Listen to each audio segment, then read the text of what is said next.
श्रीमती सरला शामरावकर, मी जिल्हा परिषद प्रशाला शिवना एक अनोखा उपक्रम तुमच्यासाठी घेऊन आलेले आहे। तो म्हणजे बुद्धीचा नाश्ता आणि बुद्धीचं जेवण। आपण आपल्या शरीराची वाढ करण्यासाठी आपण नेहमीच आपला आहार घेत असतो, पौष्टिक आहार घेत असतो, परंतु बुद्धीचा विकास करण्यासाठी आपल्याला काही आहार असायला हवा, तो म्हणजे आज मी घेऊन आलेले आहे। बघा, मुलांना अशा या डिश तयार केलेल्या आहे मी। आपली समस्या नावाची ही डिश आहे। ही मुलांना अशा पद्धतीच्या डिश वाढवायच्या। माझी शाळा, साथीचे रोग, त्यानंतर देशव्यापी समस्या, अशा ज्या डिश आहेत यांचं मुलांना वाटप करायचं। प्रदूषण, ज्ञानेंद्रिय, अशा वेगवेगळ्या प्रकारचे काय आहेत या डिश मध्ये नाव लिहिलेले आहे। पोपट, मित्र, अतिशय छान छान असे त्यांच्या आवडीचे वैचारिक असे विषय त्याच्यामध्ये लिहायचे आणि हे मुलांना वाटायचे। वाटल्यानंतर ज्याच्या वाट्याला ही डिश आलेली आहे, समजा माझ्या वाट्याला स्वच्छतेची डिश आलेली आहे, मग मी स्वच्छतेवर 10 ओळी बोलणार, मनाने बोलणार। छान मुलं काय करतात की थोडा छोटे छोटे वाक्य तयार करतात। लहान मुलं असतील तर 2-5 वाक्य बोलतील, मोठे असतील तर गाव पातळीवरची स्वच्छतेबद्दल बोलतील, त्याहीपेक्षा मोठे असतील 9वी-10वीचे तर देश पातळीवरील स्वच्छता अभियानाबद्दल बोलतील।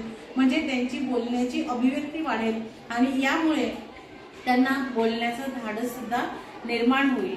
त्यांच्यातला स्पष्टवक्तापणा बाहेर दिसायला लागेल आणि तो एक चांगला वक्ता सुद्धा बोलू शकतो। म्हणजे या पद्धतीने त्यांच्या शालेय सहशालेय जीवनातील माहिती सुद्धा त्यांना जमा करता येते। अशा पद्धतीने हे आपण हा एक गेम घेऊ शकतो। साथीचे रोग वगैरे, आपल्या समस्या, मुलं आपल्या समस्या ह्या चांगल्या पद्धतीने सांगायला लागतात। हळूहळू कमी बोलतील पण नंतर ते बोलायला लागतात। आपल्या वाट्याला दररोज आपण रिकाम्या वेळेत हा गेम दिला तर उद्या दुसरा विषय येणार आहे, म्हणून ते त्या विषयाची तयारी करूनच अभ्यास करत असतात।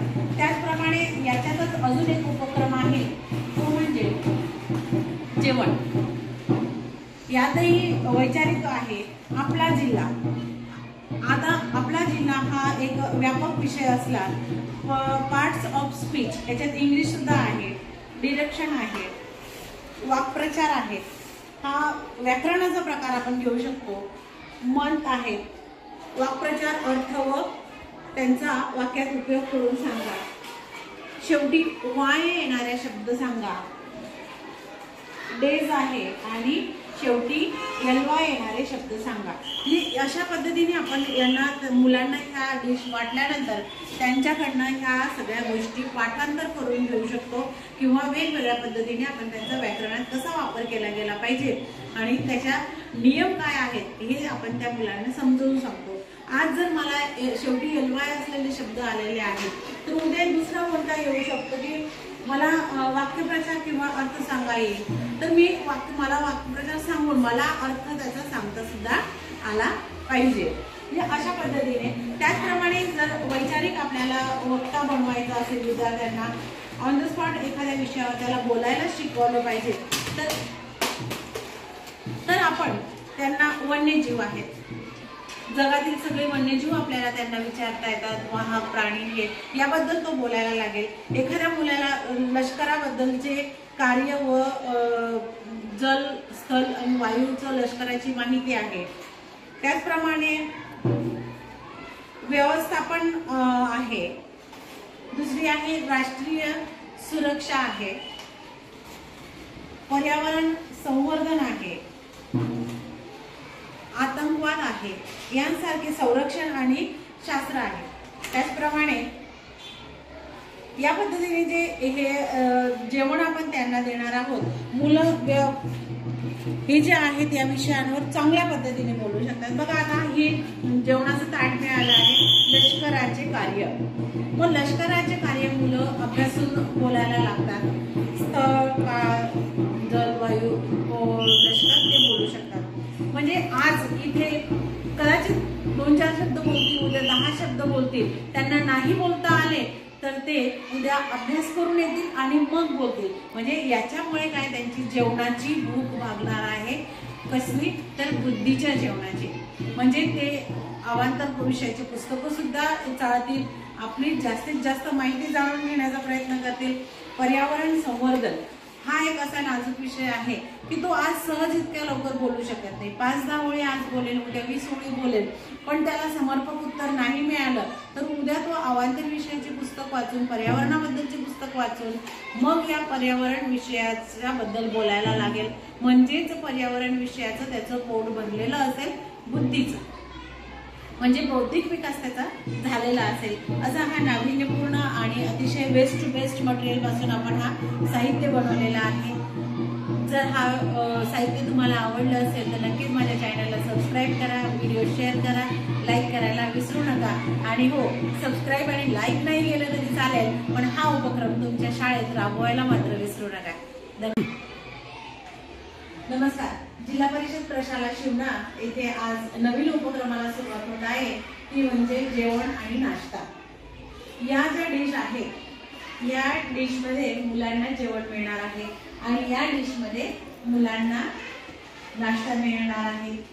मग या सगळ्यामध्ये पोहे, शिरा किंवा कुठल्याही खाद्यपदार्थ पोटाला मिळेल असा नाहीये बरं का मुलांना. कशाला? पोट भरण्यासाठी हा नाश्ता किंवा जेवण नाहीये. हा जे तुम्हाला नाश्ता मिळणार आहे किंवा जेवण मिळणार आहे हे बुद्धीला चालना मिळणारा नाश्ता आणि बुद्धीला चालना मिळणारा जेवण असणार आहे. खेळायचं गेम आपण समजून घ्या. बघा, यामध्ये वेगवेगळ्या प्रकारचे डिश आहेत आणि या डिश मध्ये त्या नाश्त्याचा प्रकार लिहिलेला आहे. उदाहरणार्थ या डिश मध्ये काय लिहिलेलं आहे? माझी शाळा. काय लिहिलेलं आहे? माझी शाळा. या डिश मध्ये काय लिहिलेलं आहे? मित्र. बरोबर. म्हणजे प्रत्येक डिश मध्ये एक काहीतरी नाव लिहिलेलं आहे. बघा, दिसतंय का सगळ्यांना? तर याच्यावर तुम्हाला 5 ओळी बोलायच्या आहेत. तुमच्या मनाने बोलायचं आहे. तयार? जोरात बोला. आहे तयार? चला, मग मी तुम्हाला ह्या नाश्ता देणार आहे. कोणाकोणाला हवाय नाश्ता? ठरलं तर आपलं तुला पाहिजे. बरोबर आहे. अजून कोणाला हवाय नाश्ता? बोला पटकन. अजून कोणाला पाहिजे? अरे बापरे, सगळ्यांना नाश्ता हवाय वाटतं. घे मग. नाश्त्याची सगळ्यांनाच गरज आहे. छान.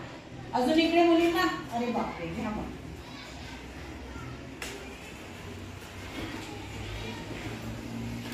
तुला पण पाहिजे? अजून कोणाला हवा नाश्ता? हा, तुला पण पाहिजे ना? अजून? आता डिश संपल्या. आता जेवणाच्या डिश आहे. आता एवढ्या मुलांना तुम्हाला 2 आहेत का? हा, बघा, आता सगळ्यांना एक एक नाश्त्याचा विषय मिळालेला आहे. तुला काय मिळाला? उभं राहून सांग. काय मिळाला? हा, इकडे दाखव. असं काय मिळाला? ज्ञानेंद्रिय. हिला ज्ञानेंद्रियचा नाश्ता मिळाला. तुला काय मिळाला? अरे वा, हिला मित्र. बघा आता मित्र या विषयावर बोलणार.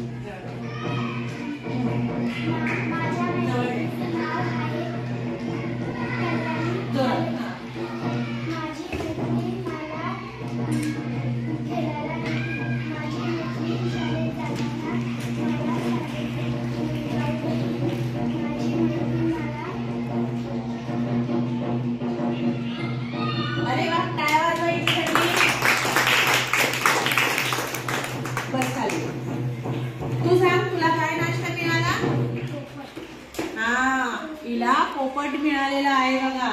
आता ही पोपटावर बोलणार. बोल बोल ना.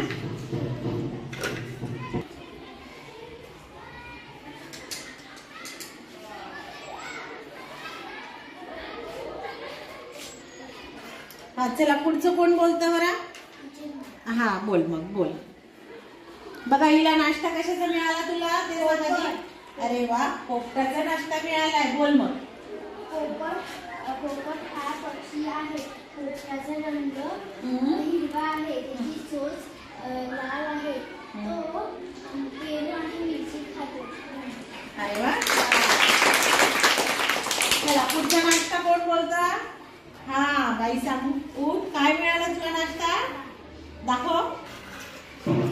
गाय. बोल मग गायवर. गाय आपल्याला दूध देत असते. गाय